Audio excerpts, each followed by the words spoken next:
વાપીમાં GIDC અધિકારીના બંગલામાં ચોરી કરનાર જીજા સાળીને નાસિકથી ઝડપી લેવાયા છે। બંને આરોપી મોંઘીદાર ફોર્ચ્યુનર કારમાં ફરીને ચોરીને અંજામ આપતા હતા। વાપી જીઆઈડીસી કચેરીના અધિકારીઓના બંગલામાં પ્રવેશ કરીને અંદરથી સોનાના દાગીનાની ચોરી કરીને ફરાર થયા હતા।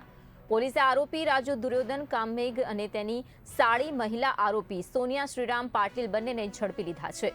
પોલીસે ફોર્ચ્યુનર કાર સહિત કુલ ₹34 લાખથી વધુનો મુદ્દામાલ પણ કબજે કર્યો છે। આ અંગે વધુ કાર્યવાહી હાથ ધરવામાં આવી છે। આરોપી જીજા પાસે એક હોટેલ અને 2 ફાર્મ હાઉસ હોવાની પણ માહિતી સામે આવી છે। તો મહિલા તસ્કરે LLBનો અભ્યાસ કર્યો હોવાનું જાણવા મળી રહ્યું છે। પોલીસ પૂછપરછમાં મહારાષ્ટ્રમાં 7 ચોરીનો ભેદ પણ ઉકેલી કઢાયો છે। પોલીસે બંને આરોપી સામે ગુનો નોંધીને તપાસ હાથ ધરી છે। વાપી જીઆઈડીસીના ગુંજન વિસ્તારમાં એક બંધ મકાનના દરવાજાનું તાળું તોડી અને આ મકાનમાંથી રોકડ રૂપિયા તેમજ દાગીનાની ચોરી થયેલી। આ બાબતે ફરિયાદીએ જીઆઈડીસી પોલીસ સ્ટેશનમાં ફરિયાદ આપતા જીઆઈડીસી પોલીસે ફરિયાદ રજીસ્ટર કરી અને તપાસ શરૂ કરેલી। આ તપાસમાં વલસાડ જિલ્લાની ક્રાઇમ બ્રાન્ચ પણ પોલીસ અધિક્ષકશ્રીની સૂચનાથી જોડાયેલી હતી।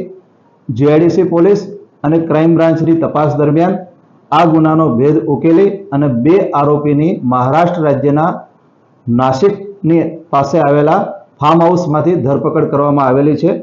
પકડાયેલા જે 2 આરોપી છે એનું નામ છે રાજુ કાળમેઘ અને સોનિયા પાટીલ। આ ફાર્મ હાઉસ કોનું છે અને આ બંને આરોપી વચ્ચે શું સંબંધ છે? બંને આરોપીઓ નાસિક પાસેના ગ્રીન વેલી ફાર્મ હાઉસમાંથી પકડાયેલા છે। તપાસ